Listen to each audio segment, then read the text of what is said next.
going into a very deep, dark place and met this faceless horned god in a cave. And the route there throughout this whole experience, this trip, was absolutely terrifying.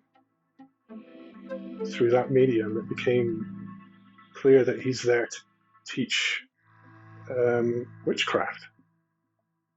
And that's what I've been into my entire life. A lot of dreams where I was in charge of a car. There's one dream I remember. I was in a car going through the woods, and I went to jump down a level, and when I landed on the next level, I was on pause. So I had stuff like that going on, and some early on sort of visions where I was being shown how that I was a dog chasing a rabbit, then I was shifting to the rabbit. Hello and welcome to the Spirit Box podcast, where we explore folklore, magic, the world of the spirits and everything in between. Today we are joined by a Scottish witch, Lucken Hare. Lucken is a traditional witch and has a relationship with the Dark Man. In the show we go through how that came about for Lucken and what the experience was like and how it changed him. Lucken takes us through his experiences with what he terms his fetch. This is a form of possession during which he experiences an animal consciousness, a form of shapeshifting. It's a remarkable conversation and one I deeply enjoyed and took a lot from. Now in the Plus show, we discuss how the Dark Man can be a tough teacher. We discuss how frightening encounters with him can be, and we talk about the importance of getting out of your own way to enable creative flow states. Speaking of creativity and the Dark Man, Bob Dylan's odd comments about the chief commander of the world come up. These are comments from an interview Bob Dylan did on 60 Minutes, which I believe is an American show, back in the early noughties. The links to which you can find in the show notes. Now we go on to discuss spirit communication with the Dark Man, what it's like and the type of stuff that can come through. And further to that, we get into the physical impact of experiencing this current and what it can do to the body. If you want to hear the Plus show, it's very simple to do so.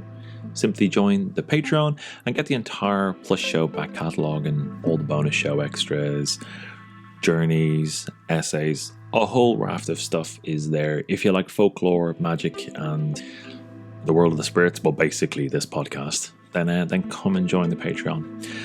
Equally, if you're watching this on YouTube, then remember to subscribe. There, I've said it.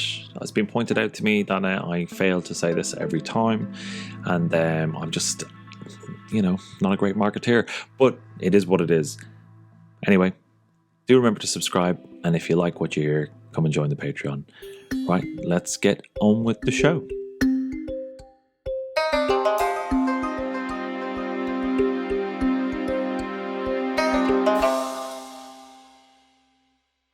Right. So, Lucken Hare, you're very, very welcome to the Spirit Box. Nice to have you. No, thanks for having me. My pleasure. A privilege, so I appreciate it. Yeah. Cool. Well, to get things started, to get the show on the road, would you like to tell us a little bit about yourself? And how did you end up here on the Spirit Box? What terrible decisions did you make in life? Yeah, they're all terrible decisions. Something in my gut was telling me that you just keep make enough of them, and you eventually you get on the right track. But without going into my whole life story, 10 years ago, I had a kind of existential crisis that made me really look at the way I'd been raised and the kind of brainwashing I underwent with the kind of upbringing I'd had, which was very fundamental Christian. And I'd left all that behind, but I hadn't examined it. So things came to a head, and I really just had to examine why I was so kind of lost. And I got into, I became atheist for 2 weeks. That was boring. I really looked into the kind of fringe science that sort of gets into more esoteric stuff, quantum physics.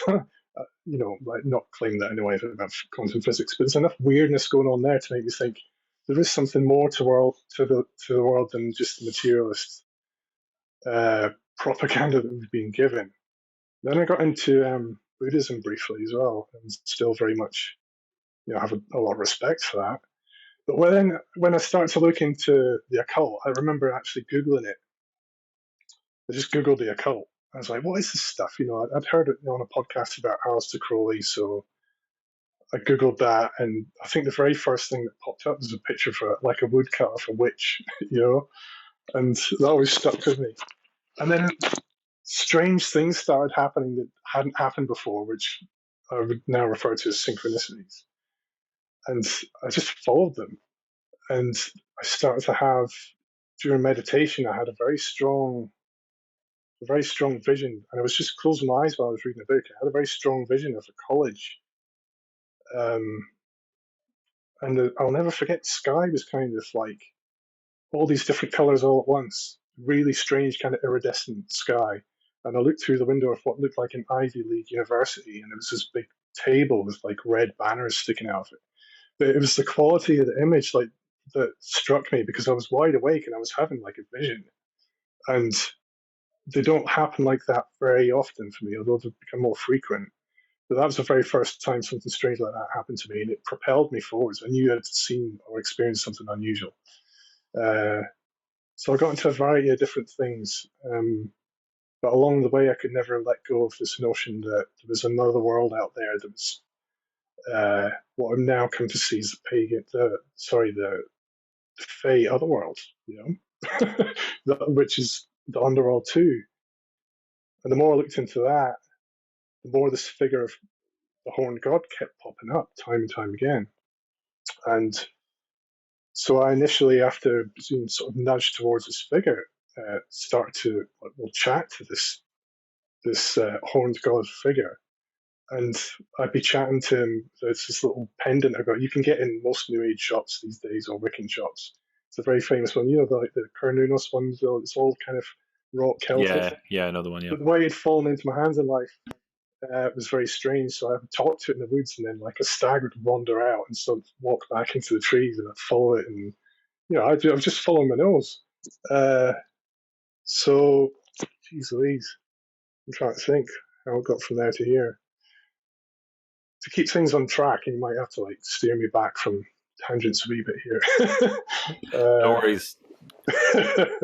To be honest, now, if ever there was a format which lent itself to tangents, it's podcast. Okay. All right. So okay. I wouldn't worry about it. So from that point, I tried a variety of different things. I did a lot of magical courses that I found online.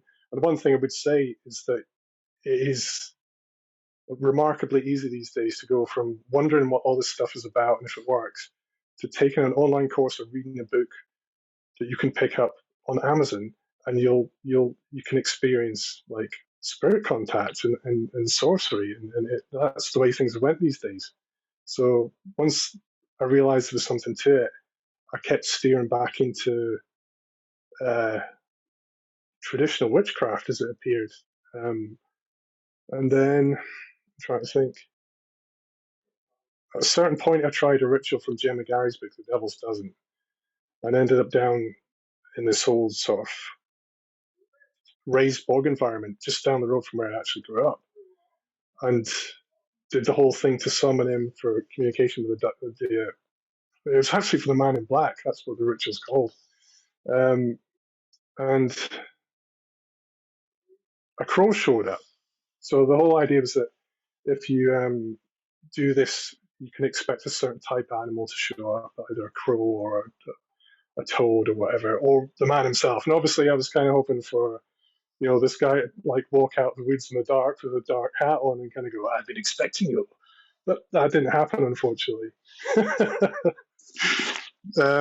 So I kind of, to be honest, I kind of wrote it off. Like a crow showed up and crowed 5 times, but it was very emphatic. It seemed to be like, it's strange because it was dark, So then I think it was within a week, I ended up, courtesy of some mushrooms I'd found on a hill, I ended up going into a very deep, dark place and met this faceless horned god in a cave. And the route there throughout this whole experience was trip.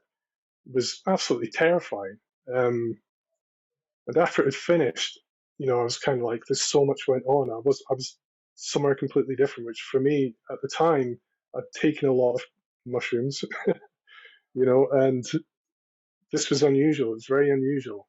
And it stuck in my head. Um, and I wrote about it on a blog because I find it easier to communicate these things and just, you get into a flow state. At least I get into a flow state very easily when I write. So that's why I put it all out there, like on a wee blog that nobody reads, because then I'm like, if people are having similar experiences, then eventually I'm going to meet someone who's like, you're not crazy, by the way. I've had something similar happen to me. But, I kept coming back to that experience. Um,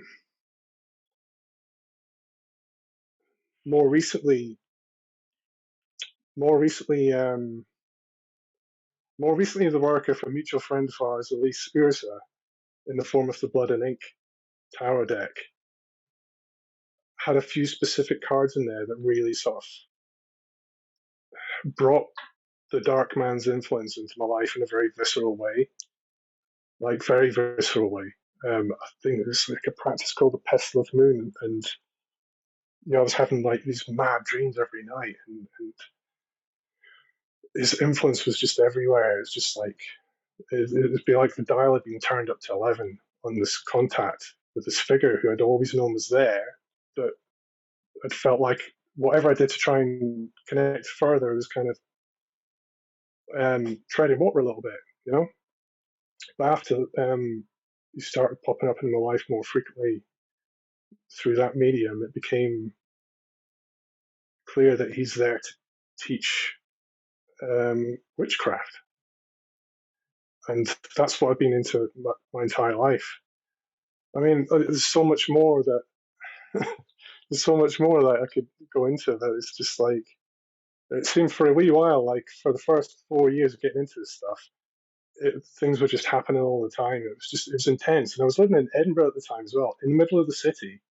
I was near Arthur's Seat. So I'd go out onto Arthur's Seat and I'd petition the horned god and I'd ask to go to the underworld and be careful what you ask for, because if you're not careful, you'll actually get it. And I saw what happened to me then as an initiation of sorts. One key event that, part of me's being cagey about, like, we should never mention in the first place, but now I've already told people, was that I had simultaneous to all the different courses I was taking, I was going to a pagan moot in the Scottish borders um, as a way of just reaching out and trying to find people.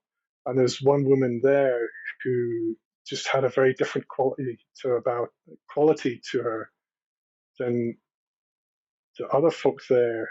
Like she had a very commanding presence, but she was very, like, she didn't come across, she wasn't dressed in velvet at all. She just looked like a wee woman. But there's something about her, so I asked to like chat to her. I just wanted to learn more, and she she died before I could sort of speak to her about this stuff very directly. But I could tell she was very much more into traditional witchcraft than I thought she was, and I was meditating every day and focusing on my inner fire. And in one particular session, I was focusing on this inner fire, and a face popped up. It started off with a voice to say, "I need your help." And I'm like, just trying to ignore it, like the monkey mind is too active, so just push it away. So I did that, and the next minute, "Are you listening to me?"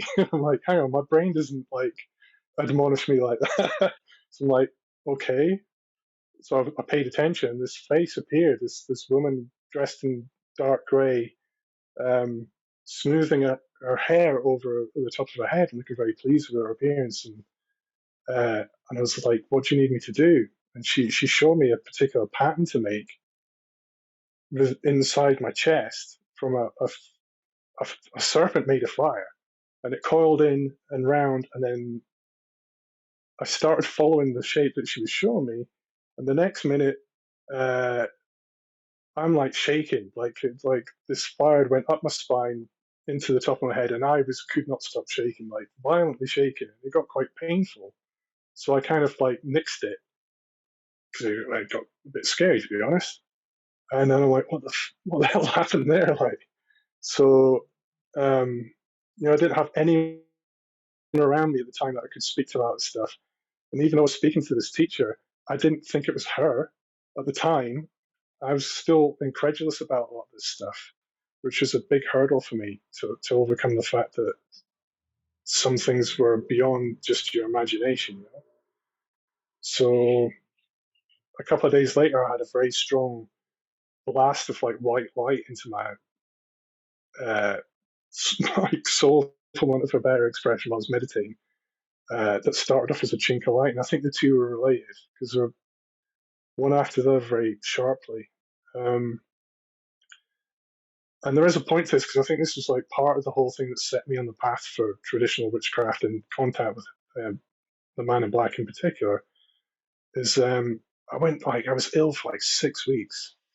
Like I couldn't get over whatever it was, and I went to the doctor, and he said, "Oh, it's a nasty type of flu." But I was in bed literally for 6 weeks. I think 4 weeks. I tried to get up, and then I lost my voice, and I was told to go back to bed. So yeah, 6 weeks of just being really ill and being a bit scared, to be honest.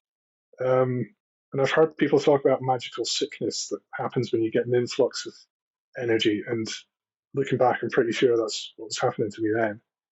So what I think that was like an initiation of sorts. Like that was more of a kind of quickening to sort of allow me to hold more, channel more energy. And I think uh, that is kind of what being what witchcraft is all about, is being a channel for things, predominantly as I experience it, chthonic energy, and it's something that it happens to me quite often on a daily basis. It can be used. It's very vivifying, and it kind of set the tone for it kind of set the tone for possession experiences later on, which is something we can maybe get into later, because that kind of brings us pretty much up to date, I think, with a few holes in the story. It's really refreshing to hear your story, because it's so similar to my own in so many ways. I explored numerous different avenues, and I find it really interesting. That's an interesting thing to think about. That like we explore all these different things, like Far Eastern religions, or indeed different cults of different descriptions from all over the world, and somehow we end up right back home. With Yeah, literally. yeah, with the chthonic spirits of the islands we live on. And like I'm very much of the mind now that exactly what you said, that the Dark Man is the initiator, that he is the father of witches. That is one of his purposes. What the overall purpose is, who knows? We're human Yeah, it beings, doesn't and stop you he's a thinking super about it. being. There's no point even thinking about it. But it's in some of us that we end up having that communication. And it is. I mean, certainly when you describe that kind of journey you had down into the cave where you met the faceless horned god, which seems to be one of the Dark Man's forms, Mm, or how he presents himself in a composite being. Like you mentioned, it was terrifying. And certainly, I had a vision of my own. That was it had a similar outcome. I was fucking terrified, and I'm kind yeah, of just I felt like I'd bitten off more than I could chew, and I was like, I need to push this away from me. I can't deal with this. I don't know what the hell yeah, just happened, yeah. but I know Which is a something. healthy reaction to something, Yeah, quite as yeah, strong as totally. that, isn't it? Yeah, totally. And it is hard to describe because, and I'm sure you find something similar to this. I'm going somewhere with this, but when I try to describe the difference between, okay, kind of like I'm meditating and I'm having kind of like a visual journey in my meditation, and you got your kind of hypnagogic images. I was like, okay, that's something, but it's not a vision. Like No. the vision you have is something so far beyond that, and so immersive and tactile, and you're immersed in it, um, completely. You know, it's a Yeah. total sensory immersion, and it's fucking jaw dropping. As opposed to like, oh, that was kind of a little bit of a, I know, a grainy vision, a grainy journey. It's not the Yeah. same. What was that like for you? Well, the visionary aspect. The whole thing, like, because it. I mean, I think the aftermath was very similar. It may have been, I don't know, but after I had my principal experience, I was. I think the expression I would have been fuck that. I'm not going anywhere fucking near that. That is way above my Yeah. pay grade. Okay. I See don't what you know what the mean. hell happened there, but I Um, don't want anything to do with that. That scared the living shit out of me, and it took a long time for me to be able to talk about it. But afterwards, I started to kind of. mhm. It took me a while to process it, and now I'm totally comfortable with it. I'm grateful for it, Yeah. but it took me a long time to get Yeah. there. I see what you mean now. It was, yeah, we talk about the sort of mushroom aided one. That was something I want to just completely blot out of my consciousness and distance myself from. And, you know, yeah, I mean, even at one point, I was like, oh, yeah, yeah, my mum told me to avoid all this stuff, man. She's so right. But no, that didn't last very long. Like I was very mindful of that. It was just like you say, you feel like you've bitten off more than you can chew. But over time, I was like, yeah, I'm kind of ready for more for that. They'll, bring it back on. But I don't think that's hubris as much as once you've assimilated these experiences and you've been kind of, well, for want of a better expression, toughened up by them, you are ready for a bit more, I think. And yeah, if I'd been sort of launched into like some kind of possession experience back then, I probably would have ran away and never came back from it all because it would have been too much. But he knows that as well, doesn't he? So Yeah, there you he does. go. He drip feeds you. You know, he's like, okay, you're ready for Top Gun. Time to be possessed. Oh man, yeah. When that starts to happen, that's another phase where like there's a little hint of, oh shit, this is getting a bit weird. Yeah, Um, because the first time it ever happened to me, it was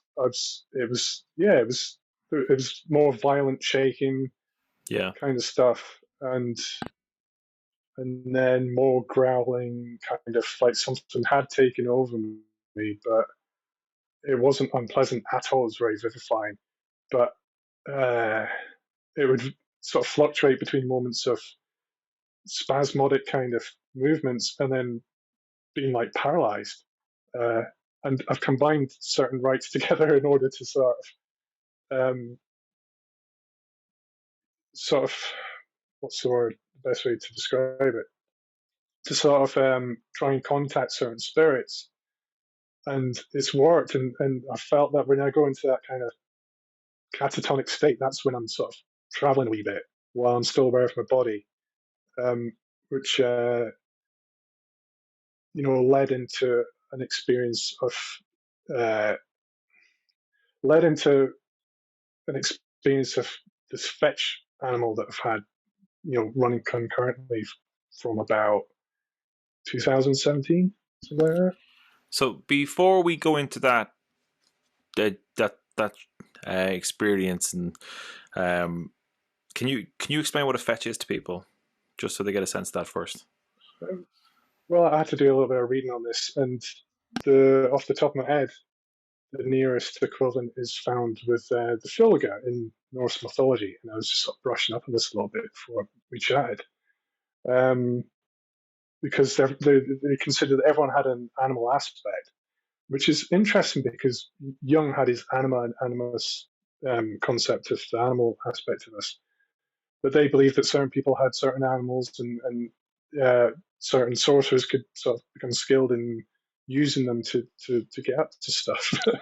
So when I say fetch, I'm talking about an aspect that is in me, but I'm not entirely sure if it's.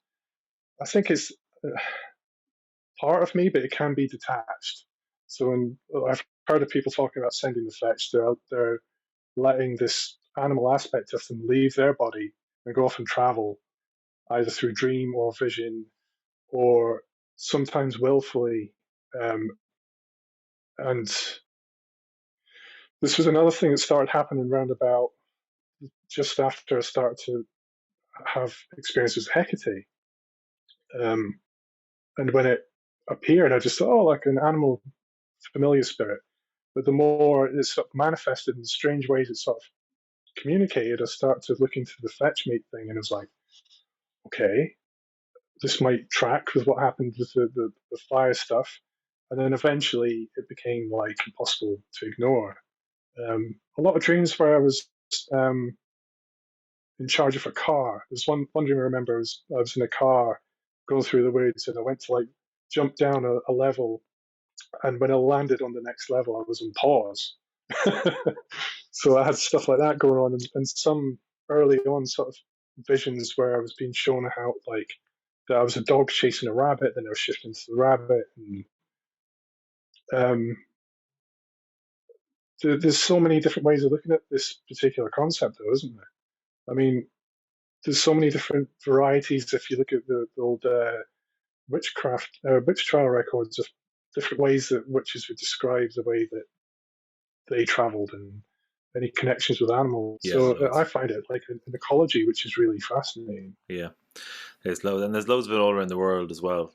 You know, like Mm, and there'll be variants with local species, like but yeah, the even in just like I think Isabel Gaudi's confession and what was the other witch's name with her? I can't remember. But they both talked about turning into hares, turning into cats, turning into oh, crows. Bessie Dunlop. It Yeah, yeah, may have been Bessie Dunlop. I can't remember, but yeah, I mean that they spoke about that all the time in a very very matter of fact way, you know. yeah.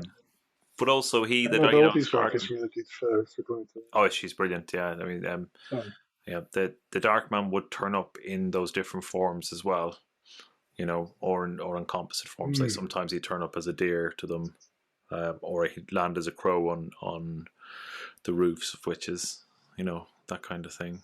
Um, yeah, yeah, good old crow. yeah, Magpies have been very chatty with me of for the last few years. Um, it used to be all about crows, but then magpies started to.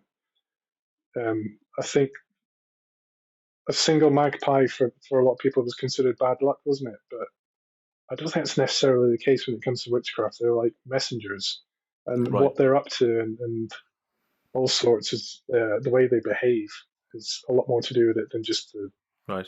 the numerical significance of them. That would be my guess.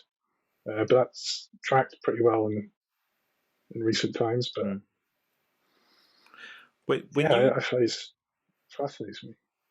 when you described like in your dream where you kind of jumped down a level and then you landed in like your hands were paused then, um, like do you would you experience kind of physical sensations that like your sense of your body shape would change or disappear, um, and there'd be Mm. another form there, that kind of thing? I've had a hint of it. I've had a wee hint of that, and it was more my face. I felt like my face was changing a little bit. I didn't feel like I was, and this was while I was awake. It was more of a, yeah, I was like snapping and growling and grinning and all sorts, and it was quite, yeah, it was quite disturbing. But I've not had like a very full-on body sense of becoming any animal as yet. Um, you know, life goals. Oh, that's brilliant. For the people listening, we were just chatting about this beforehand because we've obviously I've chatted a few times about this type of experience, and I get something similar. And one of the things that I found, and this just seems to be traditional witchcraft. This is what happens, you know. You Mhm. you, you start with Reiki. You want to try a bit of meditation, and then before you know it, you're shape shifting. So he's trying to tell me that Reiki is the gateway to Reiki's a gateway. traditional witchcraft. It's funny, just as he said that, like some car popped off on the street outside me. but Yeah. but one of the sensations I get is that I lose like I lose my body feeling. Like I can't tell my shape anymore. I can't like sense the end of my extremities. Like they seem to dissolve, and I get a real, and similar to you, I get a face thing, like like you kind of feel a snout, and that kind of growly, snarling type. It's very hard to talk about Yeah. without sounding bonkers, but like well, you do sound It bonkers. is, especially when you're looking at someone and you're imagining them snarling. It's like, but that's the Yeah. weird thing. It's like, when no one else is around, you can sort of Mm, let go, and mm, it's mm. quite something. But it's yeah, it's still kind of to a certain extent. There's a certain amount of need to know basis going on with this stuff. I think for me, at least, in terms Yeah. of the sort of the educational path Mhm. that is involved with it. Do you get a sense of different consciousness, as in the instincts, the needs? Oh yeah, yeah, Yeah. What's yeah. that That's like for more you? noticeable. Um,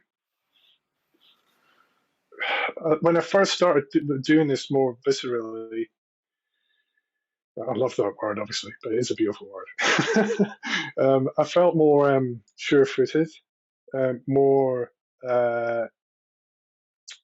more confident with my body. Like I would be able to, my spatial awareness was better, my senses were sharper. I would be smooth and confident in the way I walked and held myself, but also very fast as well, if that makes sense. So I could feel like this animal instinct kind of thing coming in. And also, I thought I should have been vegan for a while. I thought that was the message I was getting after I had a dream that I was chewing on a sheep while it was alive. But no, it was quite the opposite advice. So when I placed a steak in front of myself and tucked in, that made a lot more sense. So yeah, I mean that leads into some murky territory, doesn't it? It does a bit. Yeah, it does a bit. And like it's, as you said, it's a very visceral experience. In in the rawest sense, you know. But I Yeah, certainly do. I feel the animal's instinct overwhelm mine. You know, I'm still yeah. there, but I'm Mm. subject to that instinct while I'm in that state. You know, Mm. where it's really strange. Like it's really And strange. it's very easy to question it as well because you're Mm, still aware of what's going on. mm, You're kind of like, oh, come on, like, just like, don't, mm. like, who are you kidding, sort of thing. But in those moments, like, trying to actually exercise any real volition of your own is nigh on impossible. And Mm. that's when you know that something else has Yeah, indeed taken over and and you it's could calling the shots. yeah, I could feel the soft pads of paws. You know, Wow, like that pressure against the ground, walking. You know, that's special.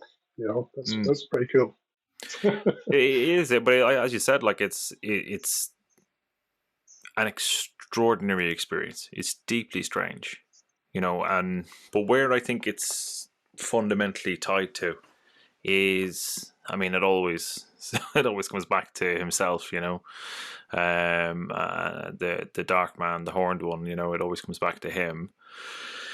Uh, and I think that experience is a lot to do with why he displays as a composite being, why he turns up as, the horned man with the cloven hoof, and all has all these different parts of different animals while presenting also a human being in there as well. It's that non-dualistic. It, Mm. it's giving you a living example of non-dualism, which is what I think a lot of shapeshifting is. Apart from the benefits, I think if you master that, there's benefits to your witchcraft. There's no doubt about that. One only has to read Yeah. through those confessions to understand. Well, it had a very practical purpose, conservative practical purpose for witches. That's evident. But I think that the lesson therein, the metaphor is that you essentially are just experiencing a human form, temporarily. It's a temporary separation, and that shape shifting is dissolving Yeah. that separation and is showing you what you're part of. Yeah. But That's interesting. as an interesting aside, do you think something else is experiencing us? Like, Oh yeah, you know, that is interesting. You mean in these moments, or just in general? well, so what we experience, you go to your fetch, I go Mm. to whatever happens to me. We're kind of a halfway point between one being and us. Ah, I see. Is there Yeah. something coming the other way, which is all of a sudden slightly Yeah. aware of fingers and toes and different instincts and different Oh, needs? definitely. Uh, Mm. in fact, I would say that maybe that's how it feels more for me, is that something's enjoying being a human for a wee while. Yeah, Wow, definitely. that's really interesting. That's really Yeah. interesting. Whereas you've had more of a visceral kind of, there's that word again. Yeah, You've had more for like a immediate experience of being an animal. I've yeah, felt like something is enjoying and being a human, and right. I've known for a wee while that I've been very prone to these kind of uh, things. Like a few early sort of magical experiments that I did made me realize that I do hear a lot of spirits, like as mental chatter, which when you're first getting into it can be quite disconcerting and put your own mental health in question as well. Like any psychiatrist who heard that would have their very strong opinions about what Yeah, went on yeah, there. Yeah. absolutely. So yeah, I'm definitely think that's what's going on. Yeah. Yeah, it It is. also makes me think about how, yeah, I don't know. This is a bit of a tangent there to do with the Fae and stuff. Yeah, yeah. But I it think gets they're related. it gets confusing. It does. And I don't know if that's deliberate or not, but um, I think with the Dark Man overall, there's so many expressions of that current, like that. There's a like some sort of god form. There's a cosmic force behind that, multiple multiple levels behind, and the Dark Man is one expression of it. That I believe is integrally tied Mm. to the planet, to Earth and all Yeah. life on it. Um, and I can't explain that. Like, in fact, it's just a feeling. It could be complete bollocks, but Yeah. it seems to be something there. But the same figure, that turns up, behaves the same way, dresses the same way, the stories have the same outcome, is called the King of the Fairies repeatedly.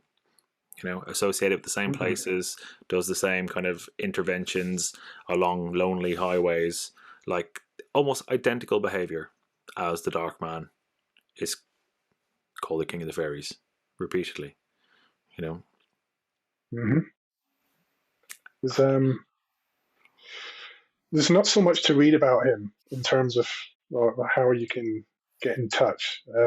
Lee Morgan's got that book, Sounds of Infinity, and there's some Yeah. very explicit directions on how you can go about it. Yeah. I think if you're dealing with the man in black or the devil in this traditional witchcraft guise, there's kind of, I would guess it's kind of part and parcel, but that doesn't mean that you shouldn't make an effort to approach these spirits with reverence and tradition in Yeah. these rituals and the amount of devotion it takes to actually get to the point where you can do them. And I still, think that's a very important thing to acknowledge Mm-hmm. and try and do, definitely. Mm-hmm. It's there for a reason, But when you get into that realm, then it's I've always been drawn to that hugely because I was doing a lot of divination back then that sort of kept popping up with the Fae and ancestors, Yeah. and uh, there is sort of like suggestions that my sort of family line kind of connects back with Mm-hmm. mythical figures that make me think that even if for the namesake, there's a reason why certain spirits are interested in myself and other people too. But that sounds awfully elitist, and that's not the case at all. And I've ignored all that stuff for a very long time until it started smacking me around the face, which it did. Yeah. But to try and talk with any kind of authority about the way how the Fae work in their realms and stuff is not something I'm comfortable doing because I just go around in circles. But it fascinates me. Have you seen the film Annihilation? Yes. It's Natalie Portman's in it. Yeah. That's just Fae as fuck. I didn't realize the first time round, but more recently I watched it, and that just seems like uh, like a Fae contact movie. Mm-hmm. Like this force that's we think of them as being tied just to the earth, but I think they are like cosmic as well, and it's like a place that's full of potential uh, and chaos and inversion and that's what the chaotic aspect of it is, and the sort of cosmic nature of all that stuff is why it's so bloody confusing. Yeah. Um, I mean, you could even get into like the the similarities between Fae abduction experiences and alien abduction experiences that some people have pointed out. And that kind of annoyed me initially, but then I'm like, well, the universe is a big old place. I'm not going to, what? Yeah, I think there could be something to that stuff in the form that the kind of lovely sort of almost twee aspect that they would have had in certain accounts was very culturally specific and appearing like a flying saucer to certain people would be the equivalent culturally specific manifestation for these spirits for certain people too. And but then it just blows my mind to think about it too much. Well, there's huge crossover in themes. There's a huge crossover in themes. It's like when people went to Fairyland and they came back, what did they experience in Fairyland? They were often in some sort of palace that seemed to be underworld that had crystal columns, and they saw these beautiful fairy beings, sometimes frightening looking fairy beings. They saw the dead. They saw all these kind of things. These really very bizarre experiences. Um, Yeah, but then they lost time. Time distortion would happen, and then you also have the kind of I mean, quite well documented like sexual interest or interest in children that fairies have, with human yeah, beings. And you were talking about having like a fey connection with your familiar line. It's like that's not as weird as it sounds. Like if you look at the history and look at the folklore, it's not as weird as it sounds. There's loads of folkloric references to that. yeah. And equally That's why I keep in the Arab having to come world. back to it. Yeah, exactly. It's the same in the Arab world. Mm. Where some people have jinn connections with their family lines. In fact, they're Aye, of called course, like aye. part jinn. like Heart gin. heart gin. Yeah. Oh, Um, part. Sorry. yeah. So it's not as strange as, well, it is massively fucking strange. I'm just saying, when if you're if you're just, if you're reading a lot of folklore, it comes up. So is really what I should be trying to say. Yeah. Yeah. But I've been thinking a lot recently about the nature of reality because I've been listening to. I was listening to the Blind Boy podcast after someone recommended it to me, and I've been listening to all of them because I've had enough sort of mental space to do that during the day, Yeah. shall we say? And he got into like quantum physics and how certain protons, if you sort of looked at them from certain angles, you'd literally change their history of what they had been before that particular moment in time. And that got me thinking about how sorcery works and how when you do something, you see all these threads of fate sort of spinning things into manifestation. Like, well, that was always going to happen. Mm-hmm. But I think that you're actually altering the past as well as the present when you do things. Yeah. And if you get a bunch of witches doing stuff at the same time, you've got like, well, you've got chaos, haven't you? I think I'm not quite sure where I was going with that, but it just popped in my head. Well, there definitely seems to be, like, in the call to witchcraft, when you've got that kind of the dark man turning up in kind of in two relatively normy circumstances, right? And I would consider myself that. Yeah. Maybe other people wouldn't, but I kind of do, And I think that's fundamentally got to do with re-engaging part of of a family line, to bring out whatever needs to be read to move the witchcraft forward, and I think a lot of it is, Yeah. and your description there of kind of like those threads of faith, like like like like quantum components, quantum subparticles, it makes me think about how we're perceived. So we tend to perceive ourselves as individuals, that we're atomized, where we're single individuals. And I had a thought of like that. I think we're not observed that way by super entities like the Dark Man. That we're probably observed Yeah. like pearls on a string, as just the kind of the latest iteration of Ah, a familial line, yeah. that is probably one larger consciousness of, like, that is intertwined, and that's why so many witches end up doing familial work and healing ancestors and healing stuff in the familial lines. But I imagine we're perceived that way by these kind of entities. Yeah, so they're looking at the tree rather than the leaves Yeah, on the branches. exactly. Yeah, so I like that because then it allows you to sidestep any particular pitfall of special snowflake syndrome because you're part of a chain. I wouldn't be Exactly. here if it wasn't for my ancestors. It doesn't make you're born into the family you're born into, and I know as a kid I wanted to be anyone else but myself. So Mm-hmm. to start owning the stuff that's strange about myself now is like I'm much happier about that because I Mm. wouldn't want to be anyone else now. I used to want to be a cat when I was little. I used to eat my dinner next to her on the floor.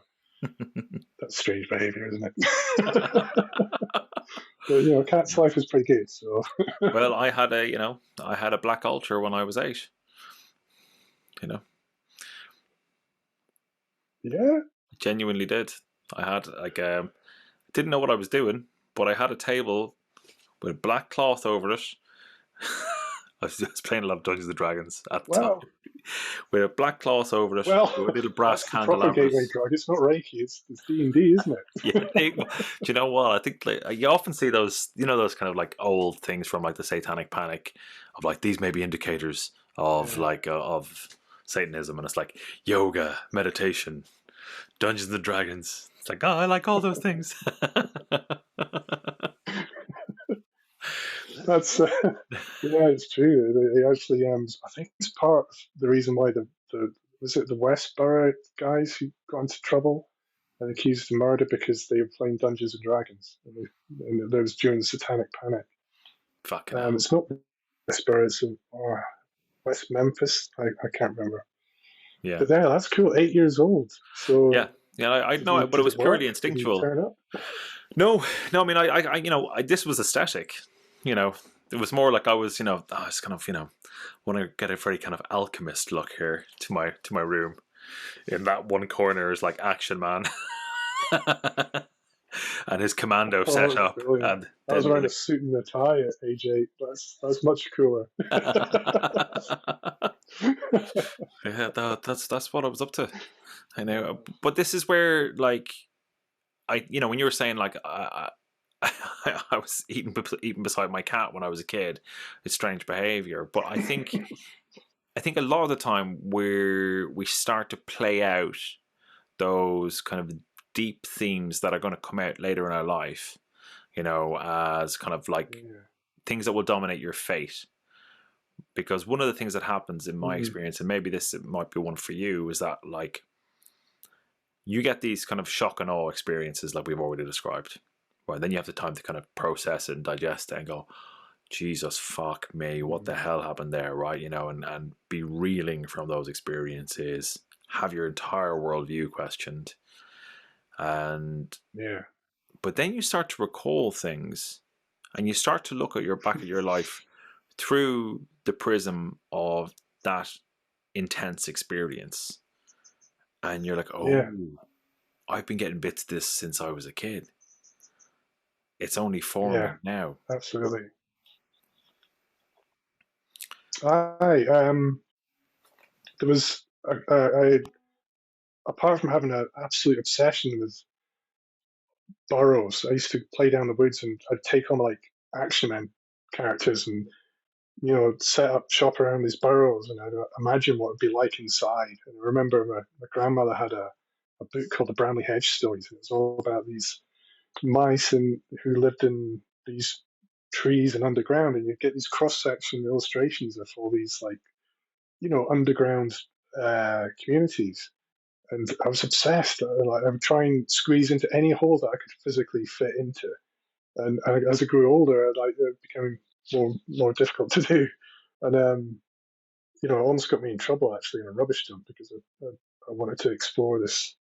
What I thought was a cave was actually just the space in a bunch of broken stuff. And if it went in there, it might not have gone out. But something you just said there made me think back to like that interest in wanting to be an animal. I just really want to be an animal, and I also had an imaginary friend, and I had a very strong imagination as a kid. I lived in the middle of nowhere, like a beautiful place, but there was literally no one around. So I'd be down the forest or down by this lake and playing around. So I wanted an imaginary friend and heard people had them. So I conjured one up, but it didn't look the way I sort of wanted it to. Like I had this idea, and this just black sort of shadow appeared, and he wanted to be called Sam. And he used to hang out and he used to stare at me while I played, and he wouldn't get involved, and my imagination wouldn't let him change. He'd just stare at me. And then one day he'd gone. And that was the end of that. I used to be able to imagine all kinds of strange cartoon characters flying around me and all that sort of thing. But this was one that had its own agenda, and that popped up when you started. You just mentioned these things. Um, Wow, that's so if you incredible. wonder, Yeah. it wasn't like, yeah, it's funny how things like that stick in your head. If for something that was actually quite a sort of damp squib of an experiment in conjuring an imaginary friend, it stuck with me obviously for a long time. Yeah, maybe it was you, aged 8, like conjuring things somewhere else. um. Aye. So coming back to the Dark Man, um, when you think of the Dark Man, like, what comes to mind? What do you feel? Um, I feel at this point um, I feel a lot of love actually, but also at the same time, he still scares me because he does represent the furthest extremes of human experience, of animal savagery, uh, of the kinds of sorcery you can do, in the darker regions of the other world. But at the same time, he's like, I've never felt threatened by him. At any point, have I felt threatened by him? I've just had a very deep, healthy respect for his power. He's also very savage the way he teaches. Like if you don't, even I don't even think it's the case if you don't listen to him. I think sometimes you'll realize he's been putting you through something deliberately, and you're like, "Fucking hell, man, really?" Because you know it went a little bit easier on me, but then you realize there was a very good reason for it, and I think that he doesn't mess around. You need to be.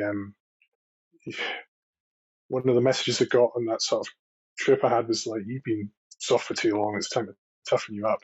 And he was right, and it worked. I felt nigh on invincible for a wee while after that first experience, and then you have to sort of do something similar again to maintain that kind of sense of. I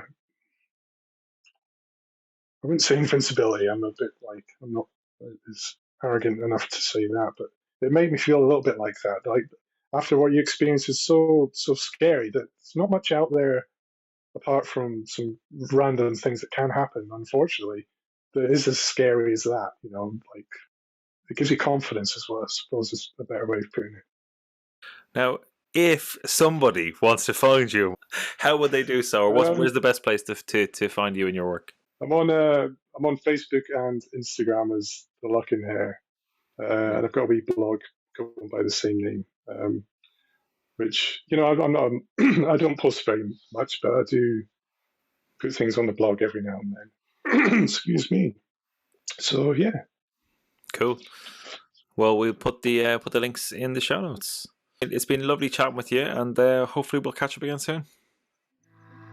Excellent. Thanks very much, Sarah. Cheers.